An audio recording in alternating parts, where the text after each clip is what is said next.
tossers have thrown it out the door with their behaviour this week. They should be ashamed of themselves. They should absolutely look at themselves in the mirror and wonder what the have they been doing. They're hissing at us and calling us cheats in the Lord's long room, and they have the gall to say, talk to us about the spirit of cricket. Absolute bullshit. There's a big appeal. It's hit him on the pad. He's out. Lions gone. New South Wales are 9 down. Onto Sydney Road, and it hit a car. Oh, I think it's hit a car. What a way to bring up your 50. All you want is to leave it all behind. Now there is a simple remedy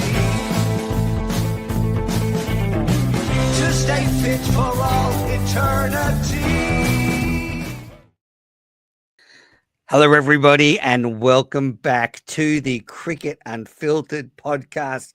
I am your host, Menas, and we have a jam-packed show for you. So let me introduce my other panelists. Coming to you from Melbourne is my co-host, Damien Watson. Damien, how are you?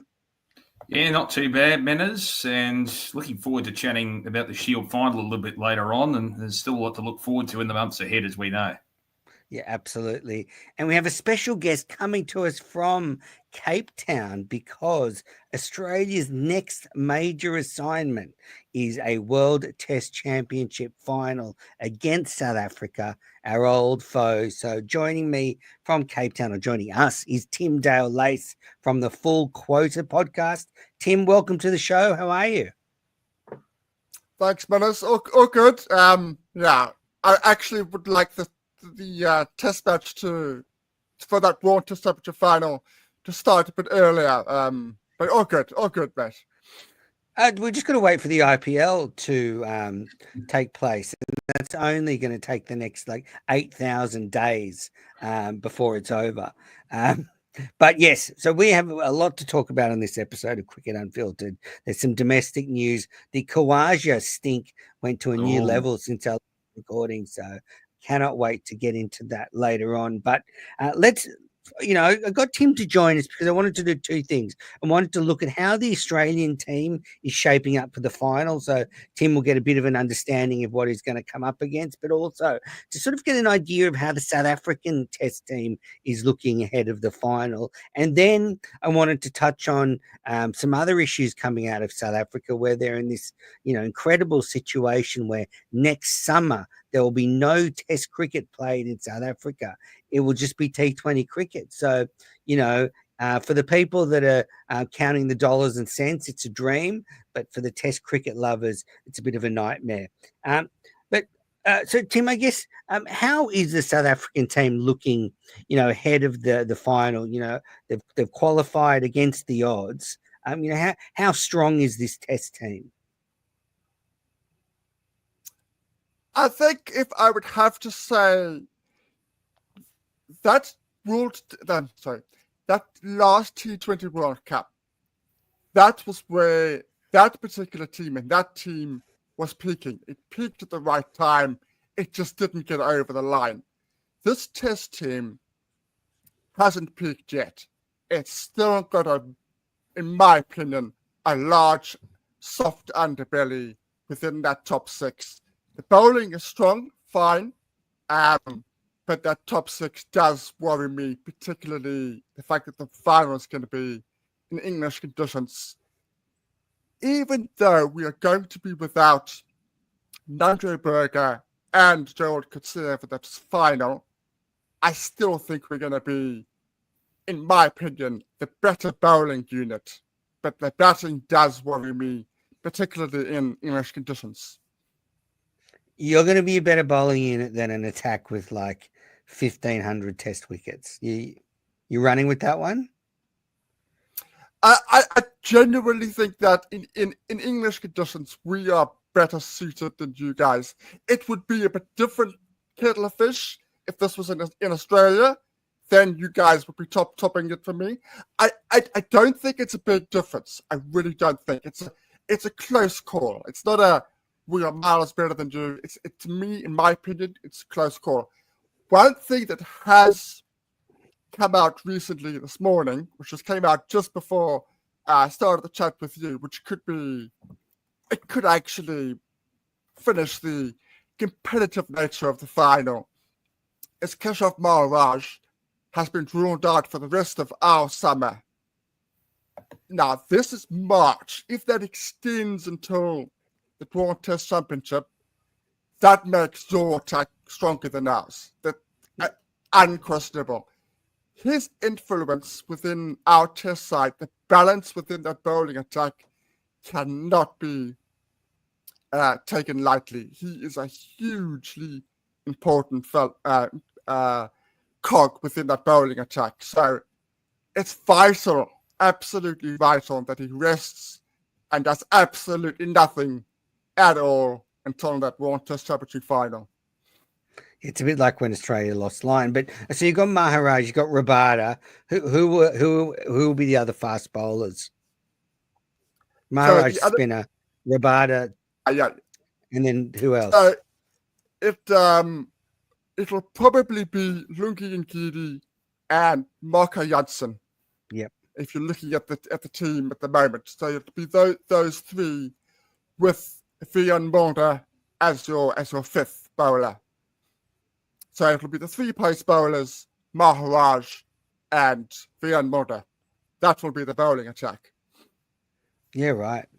And you think that'll be a better attack than Stark, Hazelwood, Cummins, and Lyon, assuming they're all fit? Because this Australian team, in my opinion, again, this is my opinion, is that it's really peaked. This team is already peaked. This team has already won the World Test Championship already, the Mace. It's already won the World Cup. It's on the downward spiral. That bowling attack is very, very dangerous, but in my opinion, it's on the downward at the moment.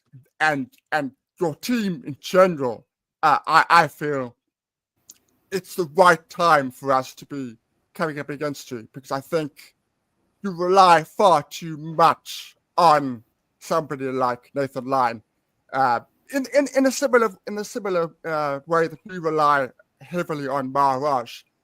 I don't think Stark is at the level that he was a couple of years ago, for example. I just think you are past that peak now, and I don't think you have the potency that you did 2-3 years ago. Interesting. I agree with you that the team is aging, but I think the attacks are still pretty strong. The Australian attack is still very, very strong. What about the South African top six? Who do you think is we should be looking out for? Ryan Rickleton. Ryan Rickleton has been knocking on the door for a good couple of years now. But because of within this World Test Championship cycle, in my opinion, Dean Elgar hanging on a little bit too long. I understood it at the time, but it was actually in the long term affecting the side. When he went, it opened the door for Ryan Rickleton, and he has been in an incredible purple patch. He averages 56 in the cycle. He is in an incredible purple patch across formats, but he's actually found his place within the test side now. He's in a position where he's undroppable. There are questions around somebody like Aidan Markram. I don't think Aidan Markram has done enough within his talent. Ryan Rickleton has done the opposite. Ryan Rickleton he's reaching his levels. He's showing the incredible talent that he is, and he's actually making it count. He's producing those hundreds. He's going that extra yard, whereas somebody like Aidan Markram perhaps isn't with his incredible talent. Tim, I'm interested to know from an off-field perspective what the build-up has been like and hype has been like to this Test Championship final in South Africa. I've always been fascinated by the standing of cricket in South Africa in regards to the whole sporting cycle over there. Is there much hype surrounding the World Test Championship final in the same way that potentially, I don't know, you probably have limited knowledge of how it's received here, but does it receive a lot of publicity, or is it going to be one of those situations where we wait until the week of, or even does it get lost in the wash a little bit over there? That would perhaps be slightly harsh, but football and rugby will always take precedence over here. It doesn't matter what those two teams are doing. They will always take precedence over cricket. It doesn't matter how successful this team goes on to be, whether it goes on to win this World Test Championship final. It doesn't have that same pulling factor. People who love cricket, absolutely, they're taking note of it. They're taking note of the umbrance that many people say that we shouldn't be there because we were at an easy run-in, which I agree with. But everybody knew that cycle at the beginning of the cycle. Everybody knew the schedule, so there can't be any complaints there. So outside of the natural cricketing loving public, not really. If we win it, it's not going to have the same pull. Whereas if the Springboks beat All Blacks in a test match, not even in the World Cup, everybody's talking about it. Every single person, every 10-year-old, every secretary, everybody is talking about it. Cricket will never have, for a range of reasons, it will never have that same pulling power. Even if we have the success that you guys have had in World Cups, for example, it just will never have that same pulling power. And I know there's a bit of history surrounding that, but has it dissipated over time, the interest in Test cricket in the mainstream, or not? I think the general public, generally speaking, don't really care. They've fallen in love. The non-traditional cricketing public have fallen in love with SA20. Their cricket is SA20. They will not go from SA20 and watch Test match at Newlands against England. They won't do that. They want what I can't stand. They want the 3-hour entertainment.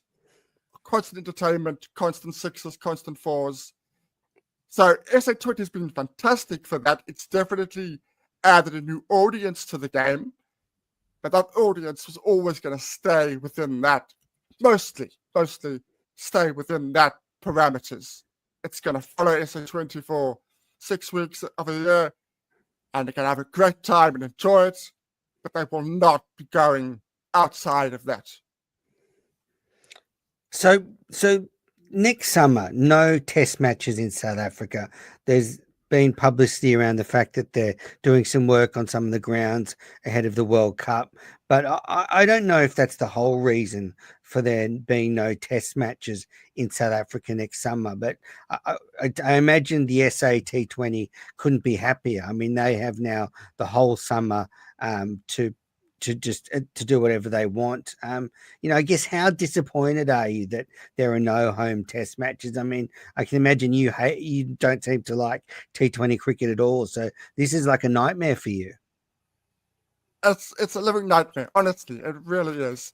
The fact that, as I said to you when we were offline, that my summer next year at Newlands, from an international standpoint, is going to be 7 hours of cricket. That's my summer. Finish. 2 T20s. That's it. It's over. 6 months of cricket, and all I get is 7 hours. It is so depressing. And of course, Cricket South Africa is going to lose a heck of a lot of money.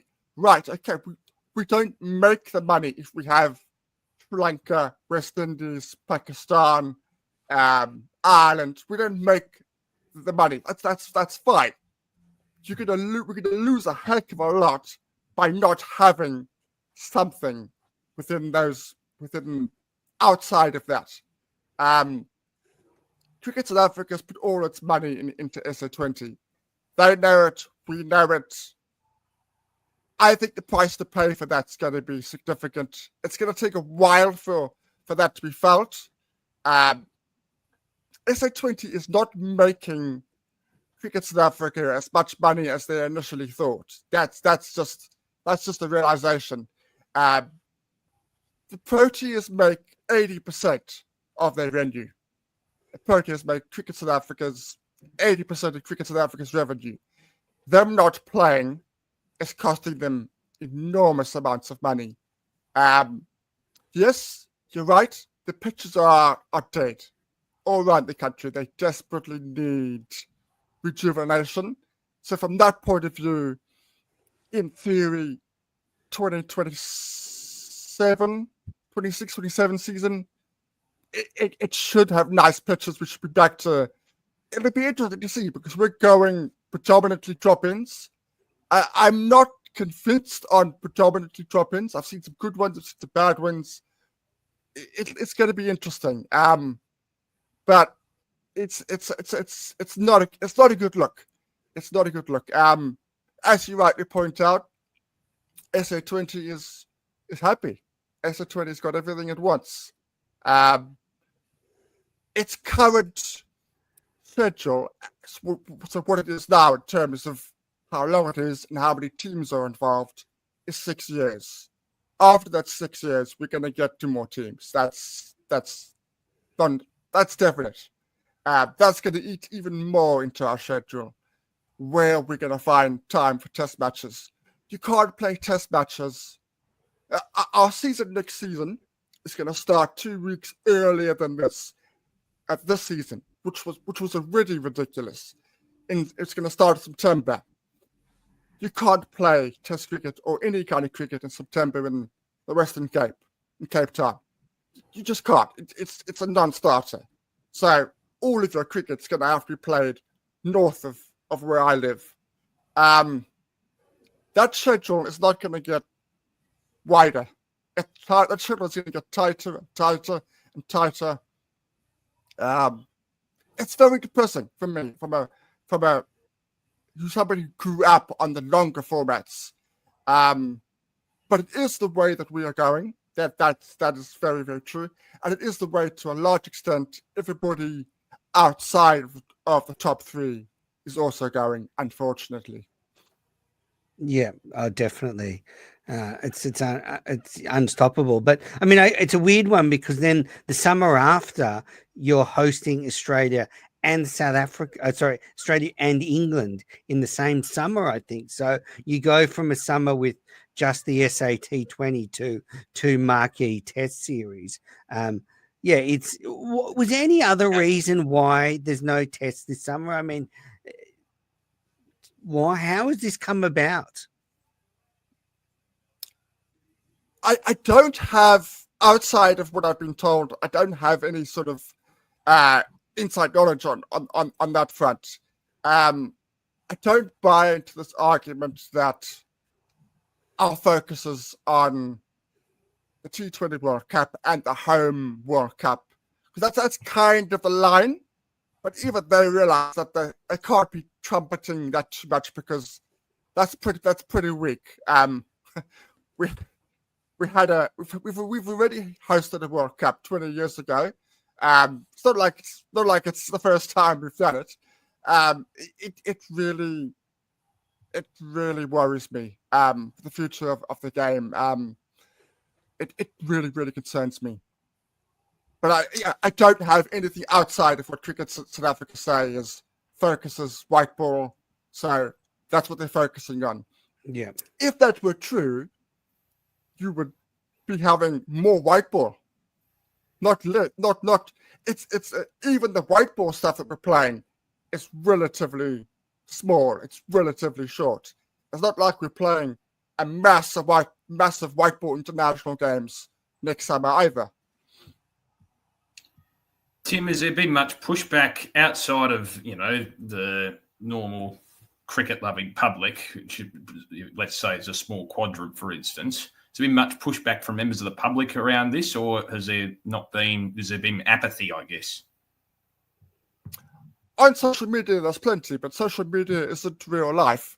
Outside of that, no. Outside of it, Thank well, God. tough. Okay, well, we'll just deal with it. It would be very different if, for whatever reason, SA20 had to be cancelled for a season. Then it would be very different. But no, it is. It's empathy. I talk about it regularly on a podcast I do, but that's a very small niche group. It's not a South African context. It's not a big thing. It really isn't a big thing on the agenda. It's sad. It is very sad, but I have to say, I guess it's a sobering kind of reality for me and Damien, who, we're a part of the big three. We have a lot of guests from India and England on this show, and we it's not that we live in a bubble, but we're now really seeing what it's like for a fan in a country that's outside that big three, that loves watching their country play Test cricket, but it's not. There's just not a lot of it. But there is one big Test match, the World Test Championship final. How ironic would it be if somehow South Africa won the World Test Championship at Lords, and then there's no Test matches at home next summer to celebrate with their World Test Championship winning team? I know they're playing some tests away, but it's almost like South Africa doesn't deserve to win it just because of that. Because when Australia's World Test Championship team runs out, trust me, we say it every opportunity we can. But Tim, you seem to have a quiet confidence that this South African team can push the title holders Australia all the way in the final. What's your tip this far out? No, I know it's a long way out. So my tip are two things. If Maharaj is not fit, Australia win fairly convincingly. That's absolutely. If he is fit and available, and all our pace attack is fit and available, I still think Australia's gonna get the edge, because Australia, even though I think you guys are on the downward spiral, even though I think you're not nearly as powerful as you were, even though I genuinely think that this pace attack is going to cause your top six problems, I do think the important moments, I think the vital moments, you guys will have the edge. We still have a slight issue of finishing off tails, and that Cummins effect with the bat is huge, absolutely huge. Yeah. So I think in both instances, you guys win either convincingly or 20 runs or 3 wickets. Close game, but you guys just about get over the line. I like it, a thriller. Well, Tim, thank you so much for joining us on Cricket Unfiltered. Where can the listeners find your podcast, Full Quota Podcast, and find you on social media? Yeah, so it's at Full Quota Podcast. We are on Apple, we are on Spotify, and YouTube channel as well. Me, I'm on X, formerly of Twitter, Tim32_cricket. Great stuff. Well, thanks very much for joining us. We're going to take a quick break, then I'll be back with Damien to talk about the big stink up north.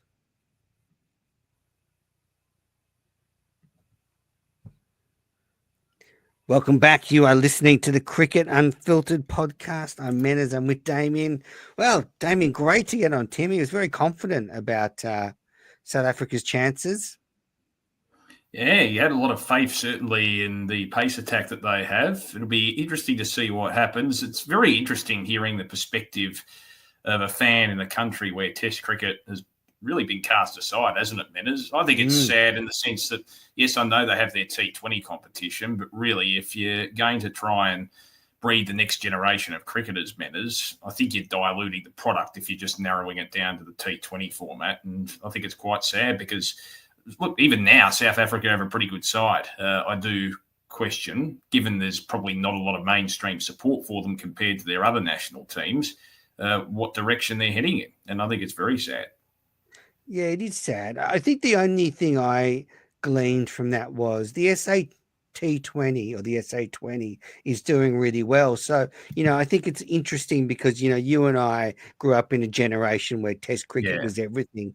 But it's nice to know at least that there's a healthy T20 competition there, and there's still a love of cricket. And the traditionalists won't be happy. And you look at someone like Tim, who's just such a great fan of Test cricket, and he's not able to watch any. So it's very sad. They do have the strength, I guess. They sort of have an alignment, don't they, with the IPL? And remember, South Africa held an IPL season going back about 16 or so years ago. So, yeah, you're right. I think at least it's promising that they're building a new audience, but it's still a bit of a niche one, isn't it? Yeah. And he's going to be heartbroken when they lose the final. He was very confident, wasn't he, in the Frontiers? Too confident.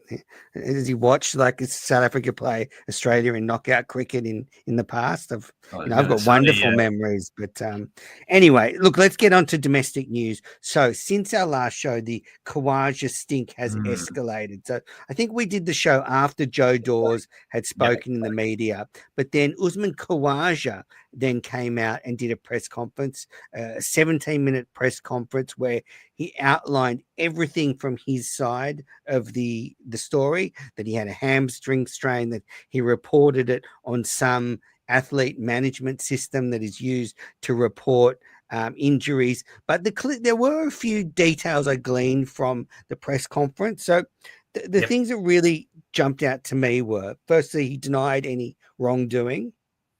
He was upset with the claims of Joe Dawes.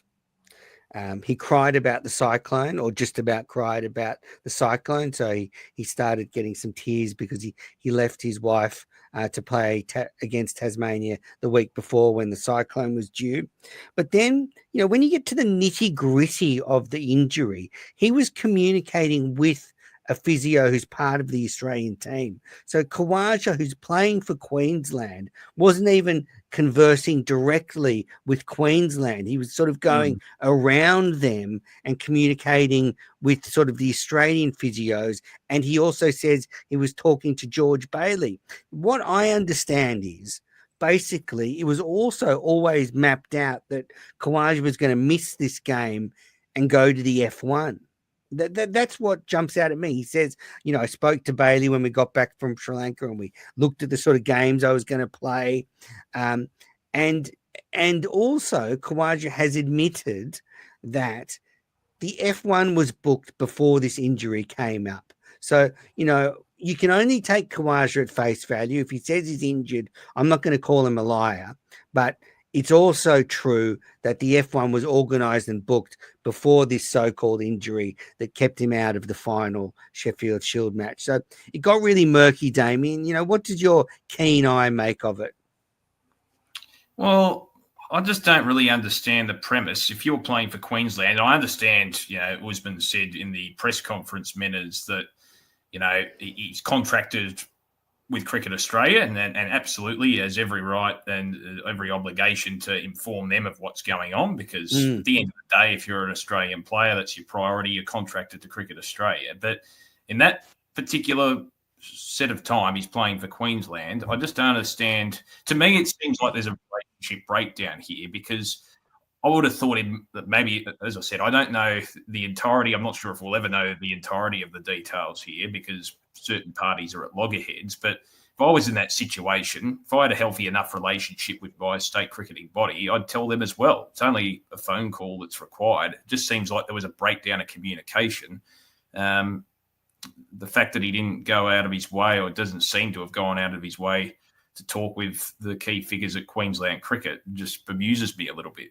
Well, he said in the press conference he basically sent a text message to the Queensland coach about the game. So, you're talking about a vital Shield match, to earn a right to play in the final, and you might text in your sort of availability or text in your hammy's a bit sore. So I can see that being an issue. I guess I do think there is a bit broader issue of how Australian contracted players are managed with the states. We talked about in the podcast earlier in the season where Adam Zampa, there was an issue with him playing for New South Wales when he wasn't playing any cricket, and that caused a bit of a stink. And again, there the communication seems like it was lacking. So I can actually see a situation where Khawaja is communicating with someone in Australian cricket, but they're not getting the messages to Queensland cricket.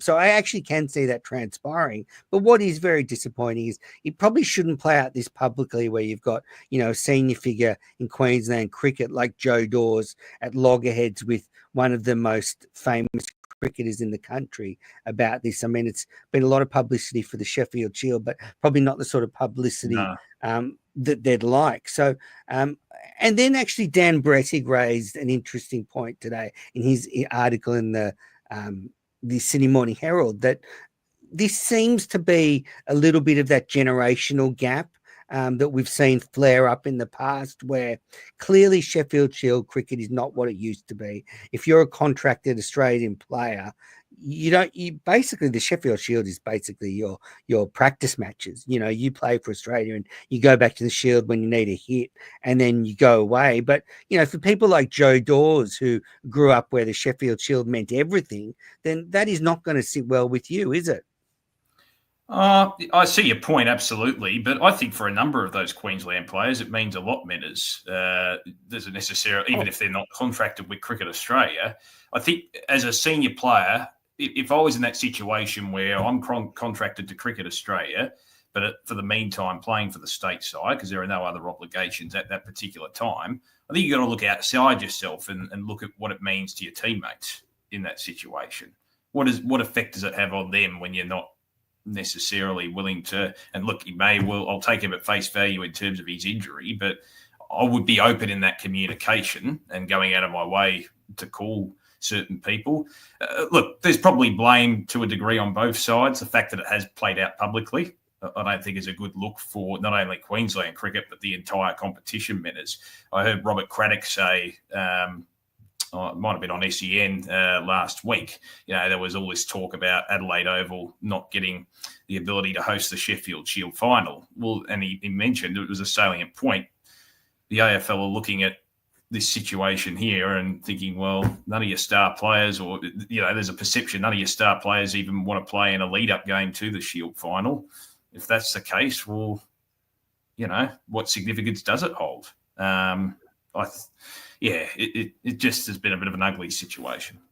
Yeah, absolutely. And I think the Sheffield Shield has definitely gone down in significance. I mean, we've got the IPL already playing and a lot of our best players are already over there. But I think the Khawaja thing, he's a bit of a lightning rod. It wasn't good. I have to say, I'll keep saying it. Nathan Lyon was at the F1 and he probably should have been playing for New South Wales as well. So, this is a bit of an epidemic that's going around at the moment where you've got a lot of senior Australian players that sort of drop in and out of the Shield.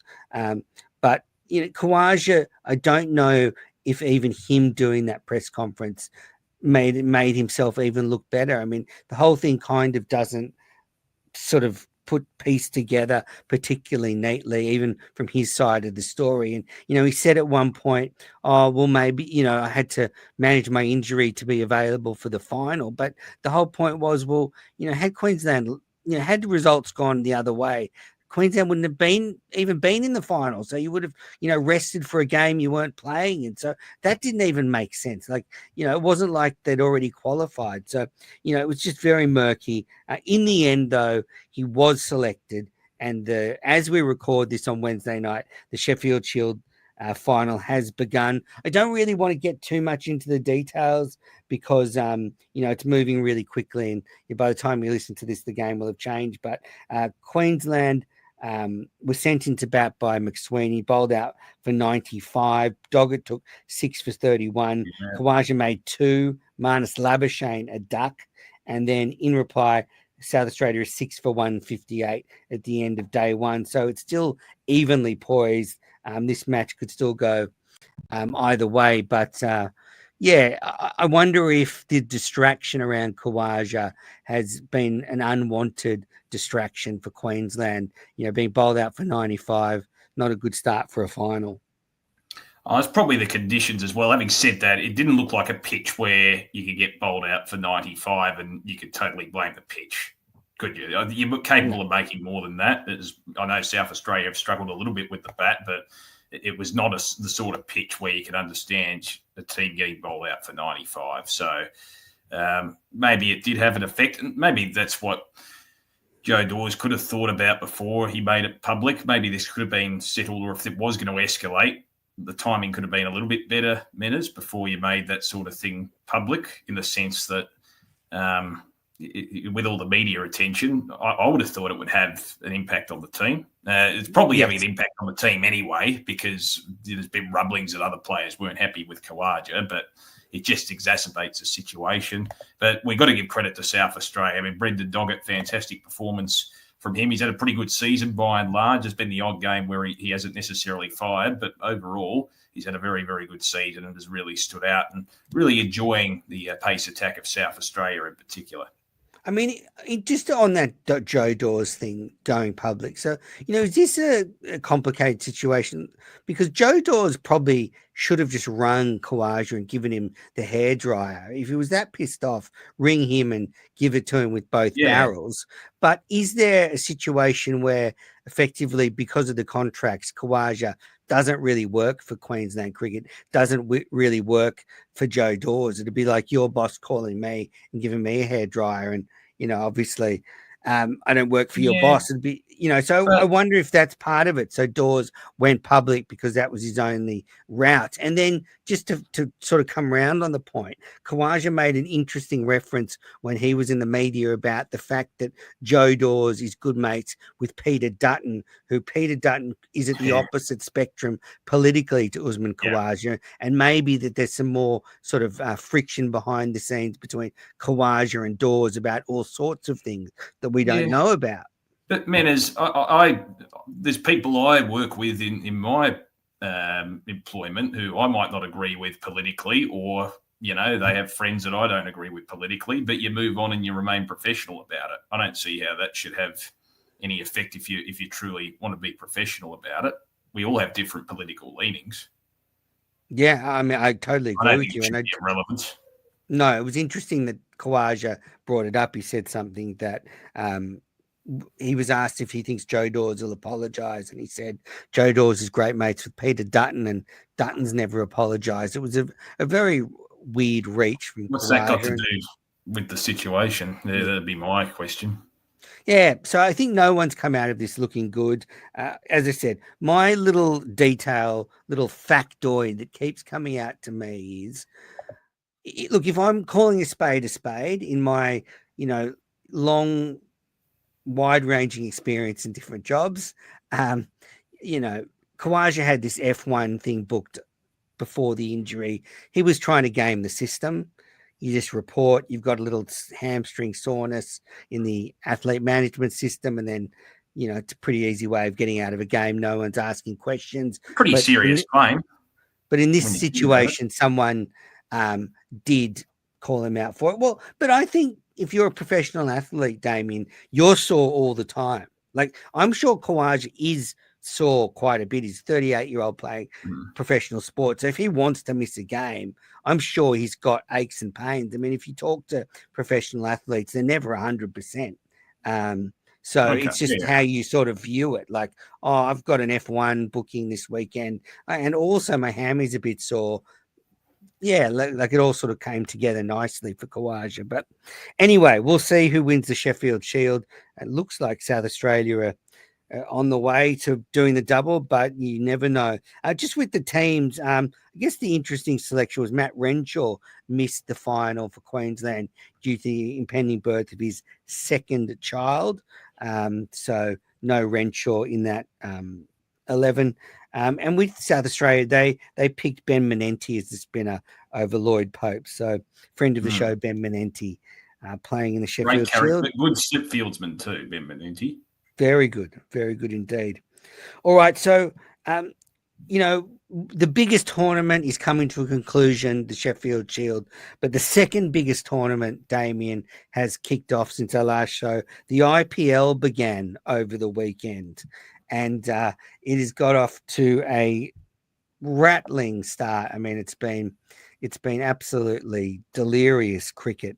I don't even know if that's English. I'm so excited I can't talk properly. But there've been 10, as we record this, there've been 10 innings in the IPL, and 6 of those 10 innings, the batting side has scored over 200. So you would not want to be a bowler.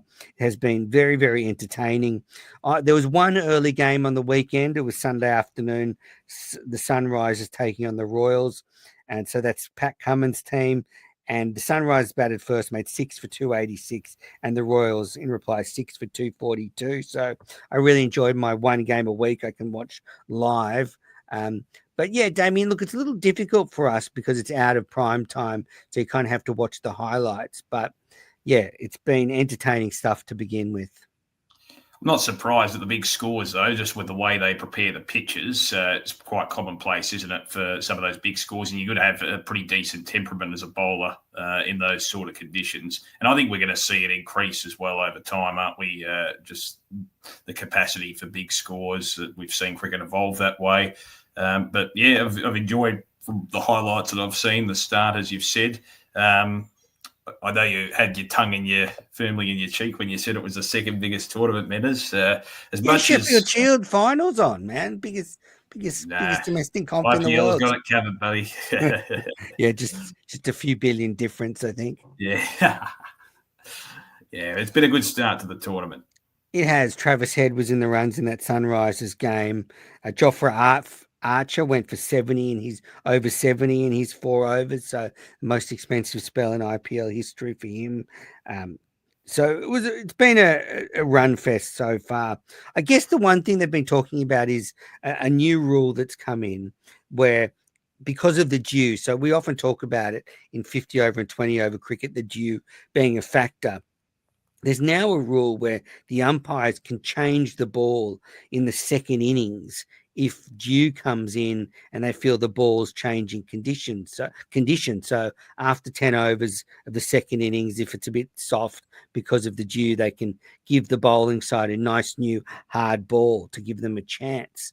So look, it's an odd rule because one thing that's I think interesting about it is open to interpretation. It's not a definitive rule that, we're just changing the ball for the second half of the innings. It's only when the umpires deem appropriate. So, those sort of ambiguous rules can often lead to trouble.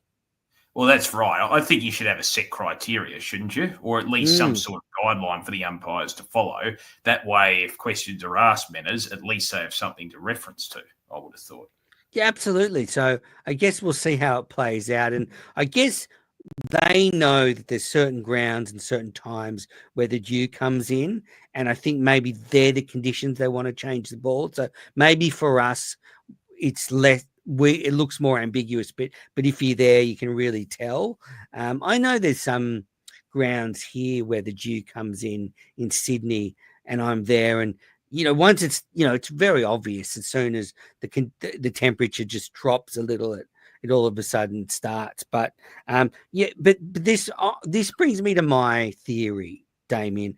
I think we need a set criteria, and I've been saying this for a while. There needs to be kind of like an MLB style approach to T20 balls. So I think they should just, for example, change the ball every 2 overs. So you've always got a relatively new ball. So if say you've just changed the ball and somebody hits a 6 and it lands in someone's Coke and it comes back a bit wet, you change the ball again. Like, I think you basically should have a ball that's basically the same condition all the time. So maybe not every ball, but maybe every over or every 2 overs. The problem is logistically, doesn't that create a little bit of a delay each time, and you got to get the new ball out, etc.? I'd make it maybe 5 overs.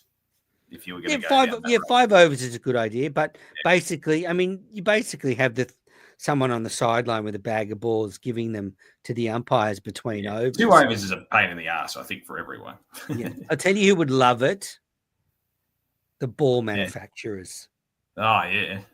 And then I reckon you could. So actually, I was speaking to the head of the Big Bash about this, Alistair Dobson, about why not, when you do in baseball, you get to keep the ball when you catch a six, and with the amount of litigation now in the current world, he mentioned he's a bit worried about, say, some guy knocking some kid over trying to catch the ball and knocking someone's front teeth out, and you see it actually in MLB every now and then, kids getting knocked out of the way for scumbags to catch the ball, adults and stuff like that. So, but you could if you could still give these balls away. You wouldn't do sixes, but you give them away to young fans on the boundary. You could get players to give them away after the game, so you wouldn't be that sort of frenetic trying to catch a six. But these balls could be used for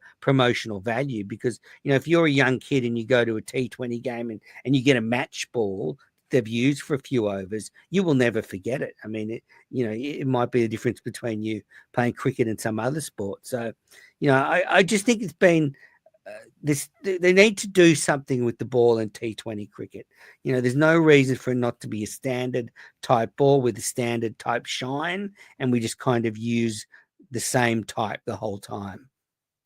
Yeah, I think that's reasonably fair, as long as you can tick the boxes. I know we do live in a bit of a litigious society, Betters, but well, remember the ING Cup back in the day? You used to get a cash prize if you caught the ball. And I can remember being at the MCG one day, and there were these group of guys in their early 20s in the Bay 13 area trying to catch, I think it was a Matthew Elliott six, and they were all bloody congregating, not congregating together, but jumping all over each other trying to catch it. It was very funny, but yeah, I suppose nowadays you have to worry about injury and the off chance. But I think there's a few other, there's many marketing opportunities you can think of in T20 cricket.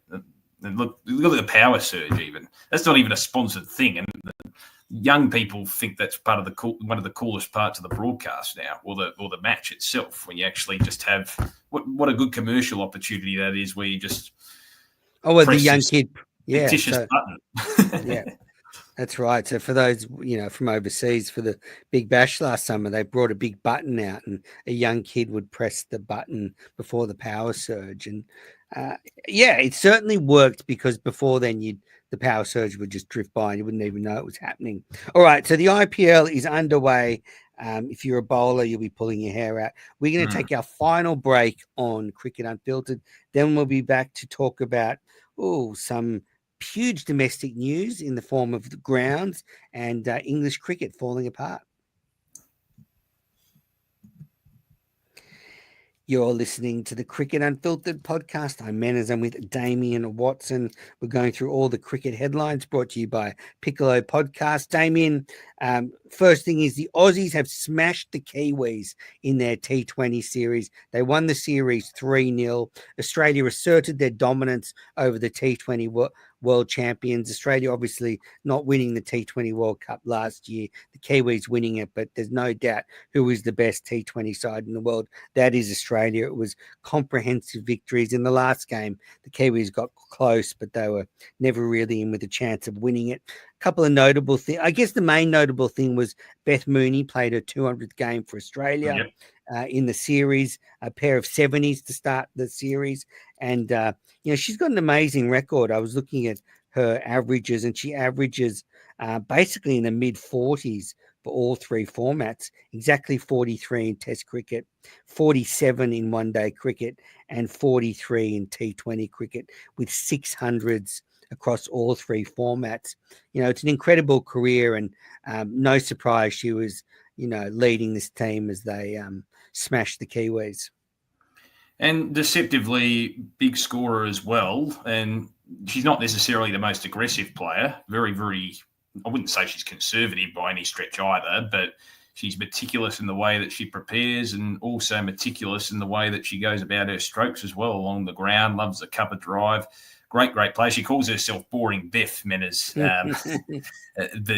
Look, at the end of the day, one of the great cricketers. And, you think back to that T20 World Cup final where she really stood out at home against India. I know Elisa Healy returned to form in that game and had that big innings as well. But people probably underestimate the impact she had during that tournament when there looked like a few times Australia were going to get knocked out. But yeah, great career. Hope it continues as well. I think she's got a few years left in her if she wants to continue. But probably the one thing that has stuck out for me from this series is another one that hails from Queensland, I guess, is Georgia Vole. What a breakout 6 months she's had, continuing her good form. Watched her from afar for a long time now, Menners, certainly at domestic level, and she's really elevated her game in the sense that when she was at 18, 19, 20 years old, she always had that element and aura of talent about her, but she'd make a start of 30 or 40 in pretty quick time. She's a far more aggressive player compared to Mooney. She'd make that 30 or 40 and then get dismissed from a stroke when she probably hit a shot that wasn't there and got caught out either in the outfield or just skied one. She's now starting to transform and turn those starts into bigger scores. And it's great seeing that evolution. She's really, really worked on her game and getting the just rewards as well. So a very powerful player. Could have gone down the rugby union path, I think, Menners, or rugby league, one of the two codes. She thought about that, but has stuck with cricket, and Australia's reaping the benefits. Just shows you how much depth the youth have. And it's interesting too, Menners. I remember Sophie Molyneux, when I spoke to her a few weeks ago, saying that after that T20 World Cup exit, they had a big internal review after one loss because there was a thought that maybe things were going awry. But since then, they haven't really put a foot wrong, the Aussie women's team, have they? No, not at all. And it's interesting you mentioned Georgia Vole. I mean, she's almost a like for like replacement for Elisa Healy, whose career can't go on forever. So the Aussies, they go off now into a little bit of a break now after winning that series 3-0. England, well, no surprises here. The England women's team has made several announcements in the wake of their 16-0 drubbing in the Ashes. They've sacked the coach, John Lewis, and they've sacked the captain, Heather Knight. So Heather Knight was captain of the team for 9 years, won the 50-over World Cup in 2017. But that was such a messy tour that there was no other way this could go. They were so dismal in the series in every aspect. Clearly changes had to be made, and they have been made. They have. I mean, it was the worst possible outcome. Do feel a little bit for Heather Knight in the sense she's had success. I mean, I don't know. I'm not in the four walls of the inner sanctum of the team, but from the outside, she seemed like a relatively pleasant type of skipper in the sense that she remained composed. Not necessarily all the time, but most of the time remained pretty composed as a captain and went about her cricket in a pretty good way. So it's a shame that it's had to end like this, given the success she's had at various stages throughout her captaincy as well. You never, most people get taken out in the box, don't they? Sometimes Menners in a leadership position, and it's never always an ideal scenario. In fact, very rarely. But yeah, a bit of a shame in that sense. But it was the right call given what they went through in Australia. Yeah, the high watermark was probably that World Cup win in 2017 at Lord's, history-making event for women's cricket, and England at the forefront of it. And since then, England have been pretty dismal in World Cups, both 50 and 20 over formats, and in the women's Ashes. In 2023, they were able to come back from 6-0 down and draw the series 8-all, and it seemed like that might take them to greater heights, but really that was a false dawn, and the things really fell apart. So Heather Knight is gone. Other things that are gone, say goodbye to the Gabba, baby. But you have 7 years to get used to the fact that it's going away. So with the Brisbane Olympics being in 2032, there's been a big announcement. They're going to build a new ground at Victoria Park, and that is going to be the home of AFL and cricket in Brisbane from 2032 onwards. So, and then the Gabba will probably be torn down and turned into apartments for people to live in.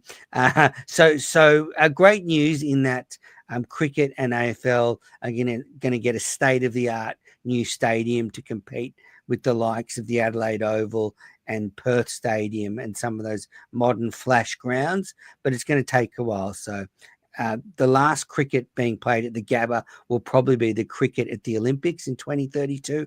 And then after that, international cricket will move across to the new ground. And Damien, you have to say this is a great result for cricket, a great result for all the people that live in Brisbane. And yeah, just something had to be done because the Gabba is just not competing with the other grounds anymore. It's kind of a weird sort of last couple of years ever since they made the announcement, Metters, that Brisbane were going to host the Olympics. I know politics and who's in power has a bit of a say in that, but it's been a bit of a, not a shambles necessarily. Some might say yes, but I know these things are a bit complex, but it hasn't been very clean, has it? We've been told that there was going to be a new stadium, then there wasn't. They were going to redevelop the Gabba, and then that has not been the case. It's just been a bit messy, hasn't it, the last couple of years? So to finally have some type of vision, I think, is a good thing. Now they can actually focus on preparing for the Olympics, because I reckon they've wasted the last couple of years for political reasons. I think it's good for the game of cricket, also good for AFL. The only query is, having spoken to a lot of Queenslanders, Metters, do you think they'll fill it on a regular basis? 60,000 is a big number. We know in Brisbane, you know, that yes, they fill the Gabba. The Gabba's, what's the capacity there? Between 30 and 40,000, around that mark. That's a smaller stadium. I just wonder whether they fill it for AFL games or even for some of the cricket matches outside of the Ashes Test match, for instance. I don't know. Yeah. Maybe I'm being, because sport. They like their sport, but it's not at the forefront over there, is it? Well, they love the Brisbane heat, so I imagine they'll get big crowds. You reckon they get 50, 60,000 to some of their games, though, realistically? Maybe. I mean, it's the fastest growing population in Australia, Southeast Queensland. Everyone's leaving from your joint, Melbourne in particular, leaving your freezing cold winters and heading up north. But, you know, everyone's doing it. So, anyway, goodbye, Gabba. Favourite Gabba memory, Metters? Oh, crikey. Favourite Gabba memory. Do you have one? Yeah, Steve Harmison's no ball at the start of the 06-07 Ashes series set the tone. And that test match as well, the way Ricky Ponting played, I think it really set the tone. I was only, 11 or 12 years old at the time. Couldn't get enough of it. So that first test match of the 06-07 summer, but there have been some great games there, weird weather events as well. I think that won't change. There's always going to be weird weather events in Brisbane, but yeah, it's amazing how it has evolved, though. I mean, it is a little bit outdated now, the Gabba, but it used to be a greyhound track, Metters, in the early 90s with a bit of makeshift stands in the background, you know. Yeah, I lived up in Queensland for a year, so I went to a test match there, Australia playing the Kiwis, and Andy Bickle was the 12th man, and you know, beloved Queenslander. And every time he'd run on with a drink, the crowd would go nuts, like he'd scored 100 or taken 5 wickets. You know, every time Bickle came on with a drink or to take someone's gloves away, it was like he was the biggest star in the world. So that always amused me. So yes, Gabba is gone. All right. Last bit of news.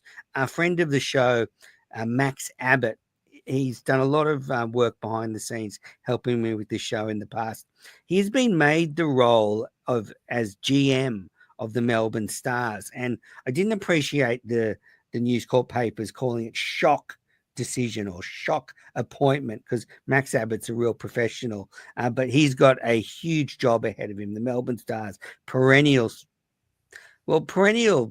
stuff up. They just stuff everything up. Like they had the stuff up the beginning of the comp, they stuff up the end of the comp. Like the Stars just don't win it, you know. Like last year they you know were 0-6 and somehow made the 0-5 and somehow made the finals. But he's got a huge job ahead of him, Damien.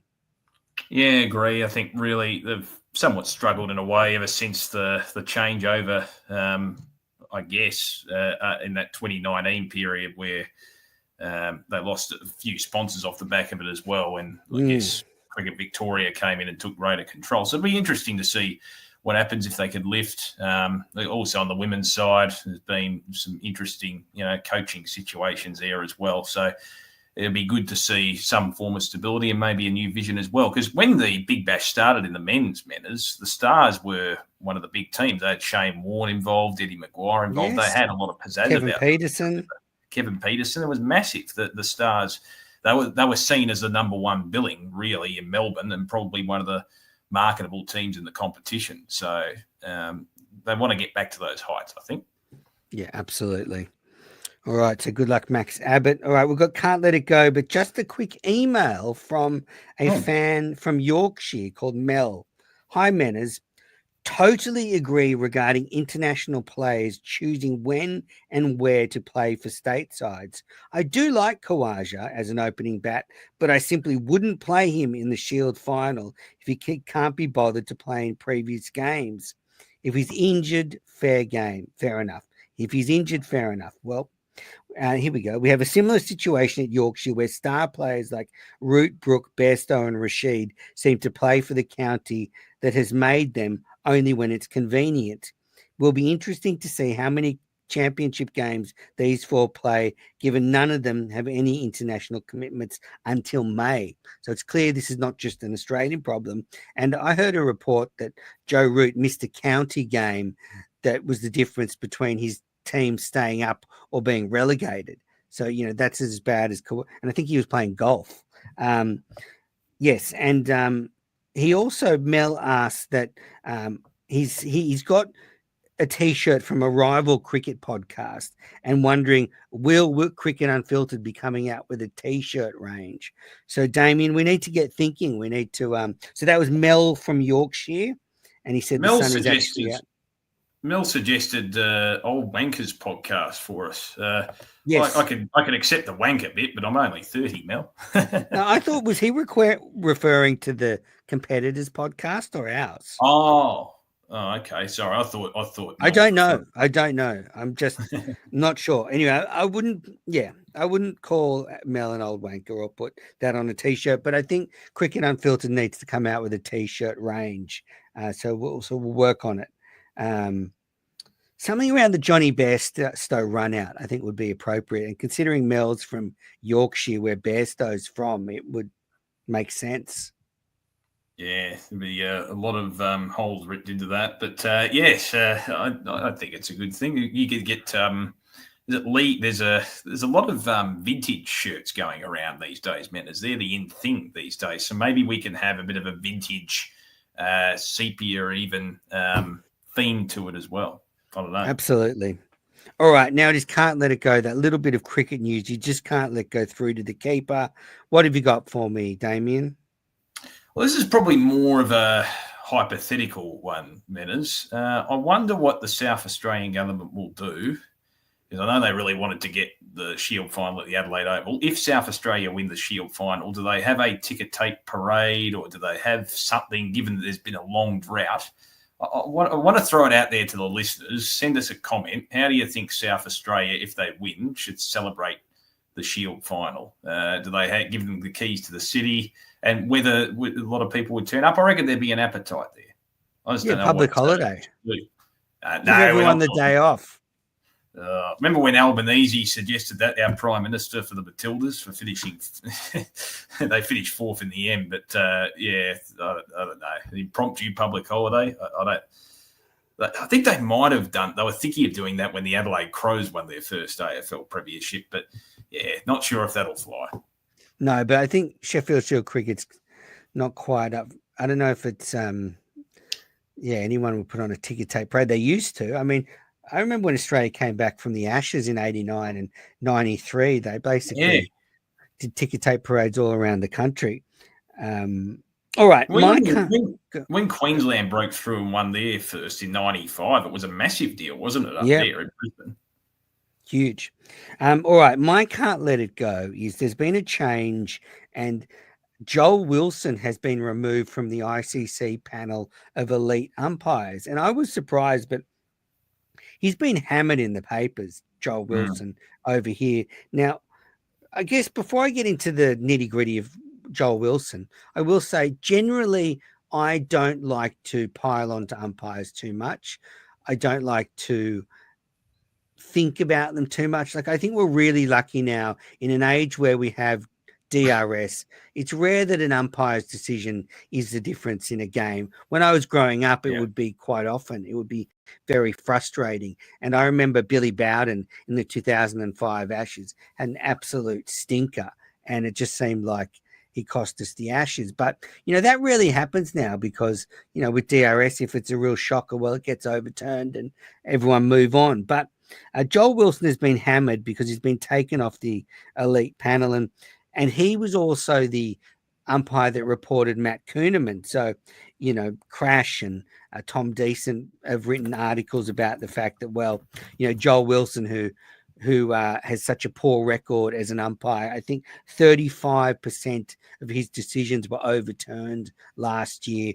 He reported Kuhneman when he was found not to be guilty. And then I guess the most famous one for Australians was he was the umpire that gave Ben Stokes not out at Headingley in 2019 when Nathan Lyon was bowling, and we'd burned all our reviews and it was plumb in front, but he gave it not out. So, look, I don't like the pile on by the papers here, but I will say if 35% of your decisions are being overturned, then I can see why you're being removed from the panel.